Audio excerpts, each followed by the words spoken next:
Bermuda triangle के बारे में हम सब ने कई कहानियां सुनी है। बरमुडा ट्रायंगल समुद्र का एक बहुत बड़ा हिस्सा है जो अटलांटिक ओशन में मौजूद है। ये ट्रायंगल फ्लोरिडा से बरमुडा आइलैंड और पोर्टो रिको से जुड़कर बना है। यह एरिया कई देशों से भी ज्यादा बड़ा है, जिसे बरमुडा ट्रायंगल, ड्रैगन ट्रायंगल या कभी डेविल्स ट्रायंगल भी कहा जाता है। ये ट्रायंगल अपनी रहस्यमयी फिनोमिना से पूरी दुनिया में बदनाम है, जहाँ से गुजरने वाले जहाज और हवाई जहाजों के संपर्क टूट जाते हैं और वो हमेशा के लिए गायब हो जाते हैं। अभी तक न जाने कितने शिप्स और एरोप्लेन इस खतरनाक जगह पर गायब हुए हैं, लेकिन उनमें से सिर्फ कुछ ही जहाज और प्लेन का हिस्सा रिसर्चर्स को मिला है, लेकिन वो भी उस जगह से नहीं जहाँ पर वो आखिरी बार रडार के संपर्क में थे।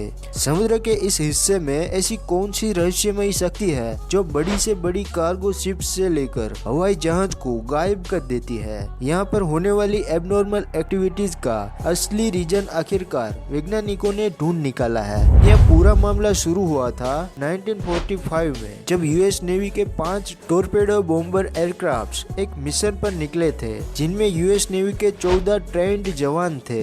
लेकिन बरमुडा ट्रायंगल के एरिया में आते ही यूएस नेवी के रडार से वो 5 प्लेन गायब हो गए, वो भी एक साथ, क्योंकि उस वक्त वर्ल्ड वॉर 2 को खत्म हुए कुछ ही महीने हुए थे। इसीलिए यूएस नेवी को लगा कि शायद किसी दुश्मन नेवी के जहाज ने उस प्लेन्स को गिरा दिया है। उनकी तलाश में एक और नेवी एयरक्राफ्ट भेजा गया, लेकिन रहस्यमयी ढंग से वो भी बरमुडा ट्रायंगल के एरिया में आते ही रडार से गायब हो गया। और इस तरह कभी उन 5 एयरक्राफ्ट और उस रेस्क्यू प्लेन का पता नहीं चल पाया। यही वो घटना थी जिसके बाद दुनिया भर में बरमुडा ट्रायंगल के बारे में पता चला। लेकिन इस घटना के लगभग 10 साल पहले, जब लोगों को इसके बारे में पता नहीं था, तब भी एक ऐसी ही घटना हुई थी। लेकिन खुशकिस्मती से वो अपनी जान बचाने में कामयाब हो गए थे। 19 साल के 2 twins brothers George and David American navy के ऑफिसर्स थे। अचानक इनको अपने पिता के मृत्यु की खबर मिली तो एक प्राइवेट एयरक्राफ्ट में बैठकर अपने घर जाना पड़ा।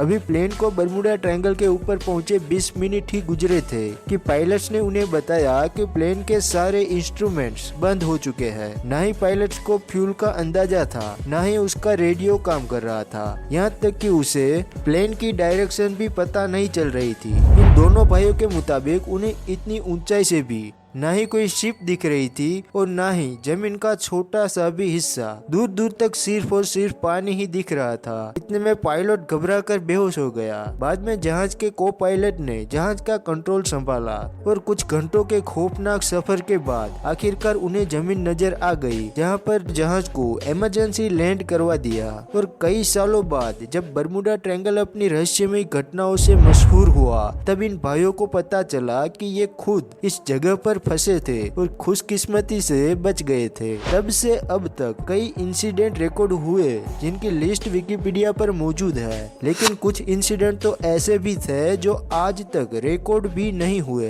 बरमुडा ट्रायंगल की रोंगटे खड़े कर देने वाली मिस्ट्री हर नए इंसिडेंट के बाद एक बार फिर से लोगों के दिलों में ताजी हो जाती है। और हर बार की तरह इस मिस्ट्री को सुलझाने के लिए साइंटिस्टों की खोज एक बार फिर से शुरू हो जाती है। लेकिन इस बार साइंटिस्टों ने कुछ ऐसे ठोस सबूत तलाश किए हैं जिससे ऐसा लगता है कि शायद ये मिस्ट्री अब सोल्व हो चुकी है। यूनिवर्सिटी ऑफ कोलोराडो के अमेरिकन साइंटिस्टों की एक टीम ने सैटेलाइट से बरमुडा ट्रायंगल की जांच की, जिसमें उन्हें कुछ ऐसा दिखने को मिला जो शायद आज से पहले किसी ने भी नहीं देखा था। उन्होंने देखा कि बरमुडा ट्रायंगल के ऊपर ऐसे बादल बन रहे हैं जो ना ही स्क्वायर है और ना ही सर्कल, लेकिन यह क्लाउड हेक्सागोन आकार के थे और इनका साइज करीब 88 किलोमीटर जितना बड़ा होता है। एक्सपर्ट टीम के मुताबिक शायद ये बादल कोई आम बादल नहीं, लेकिन ये एयर बॉम्ब क्लाउड है। यानी जब ऐसे बादल बनते हैं तो उनके नीचे बहुत ही तेज हवा चलती है, जिनकी स्पीड 250 किलोमीटर पर आवर तक हो सकती है।